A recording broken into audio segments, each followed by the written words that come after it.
Hi friends, ഇന്ന് രേവതി സിനിമാസിലാണ് പടം കാണാൻ വന്നിരിക്കുന്നത്. ലോകയാണ്. അപ്പോൾ ലോക സിനിമ ഞാൻ ഇപ്പോൾ കാണുന്നത് രണ്ടാമത്തെ പ്രാവശ്യമാണ്. ഇത്തവണ രേവതി സിനിമാസിലാണ് വന്നത്. ഇവിടെ സ്ക്രീൻ 1ലാണ് ഇന്നിപ്പോൾ സിനിമ ഓടുന്നത്. അപ്പോൾ ഇനി തിയേറ്ററിനെ കുറിച്ച് പറയുകയാണെങ്കിൽ നമ്മൾ തിയേറ്ററിലോട്ട് കയറി വരുന്ന മെയിൻ എൻട്രൻസിൻ്റെ അവിടെ തന്നെയാണ് ബോക്സ് ഓഫീസ് വരുന്നത്.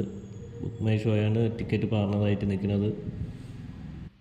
വിശാലമായൊരു കാർ പാർക്കിംഗ് ഈ തിയേറ്ററിൽ നമുക്ക് നൽകിയിട്ടുണ്ട്.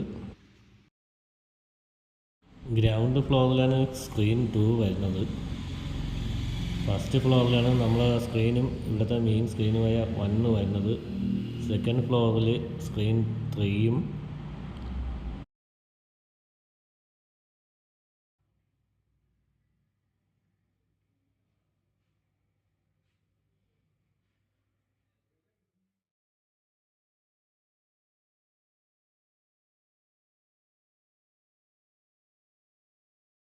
അപ്പോൾ നമുക്ക് അകത്തോട്ട് കയറാനുള്ളൊരു ടൈമായി ഷോയ്ക്കുള്ള.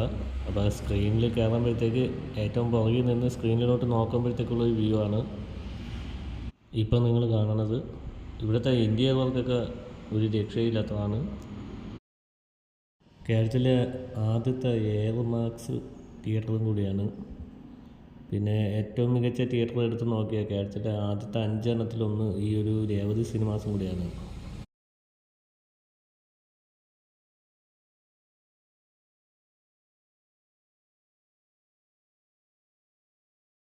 നല്ല വലിയൊരു സ്ക്രീനാണ് നമുക്ക് വേണ്ടിയിട്ട് തിയേറ്ററുകാർ പ്രൊവൈഡ് ചെയ്യുന്നത്. കൊല്ലം ജില്ലയിലെ ഏറ്റവും മികച്ച തിയേറ്ററിൻ്റെ ലിസ്റ്റ് എടുത്താൽ അതിൽ 1ാം സ്ഥാനം രേവതിയാണ്. രേവതി കഴിഞ്ഞിട്ടാണ് ബാക്കി തിയേറ്ററുകൾ വരുന്നത്. ഈ ഒരു തിയേറ്ററിൽ ഞാൻ ഇത് 2ാമത്തെ പ്രാവശ്യമാണ് സിനിമ കാണാനായിട്ട് വരുന്നത്. ഫസ്റ്റ് ഞാൻ കാണുന്നത് എവിൽ ഡെത്ത് റൈസ് എന്ന് പറഞ്ഞൊരു ഹോളിവുഡ് സിനിമയാണ്. അതിൻ്റെ വീഡിയോ എൻ്റെ കയ്യിൽ നിന്ന് ഡിലീറ്റ് ആയിപ്പോയി.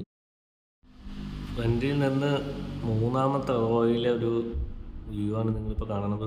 ഏറ്റവും ഫ്രണ്ട് സീറ്റിലിരുന്നാലും യാതൊരു ബുദ്ധിമുട്ടില്ലാതെ തന്നെ സിനിമ നമുക്ക് ആസ്വദിക്കാൻ പറ്റും. ഇനി ഈ ഒരു സ്ക്രീനിൻ്റെ ഫ്രണ്ടിൽ നിന്ന് പുറകിലോട്ട് നോക്കുമ്പോൾ ഒരു വ്യൂ ആണ്. ഇത് കാണുമ്പോൾ തന്നെ എല്ലാവർക്കും മനസ്സിലാവും ഇതിൻ്റെ ഒരു വലിപ്പം. ഈ ഒരു സ്ക്രീന്, അതായത് രേവതി സിനിമാസിൻ്റെ സ്ക്രീൻ 1ൻ്റെ ഒരു വലിപ്പം നിങ്ങൾക്ക് പെട്ടെന്ന് മനസ്സിലാവും. ഇവിടെ 2 കാറ്റഗറി സീറ്റാണ് വരുന്നത്. ഒന്ന് 250 സോഫയും മറ്റത് ഗോൾഡ് 150 രൂപയും.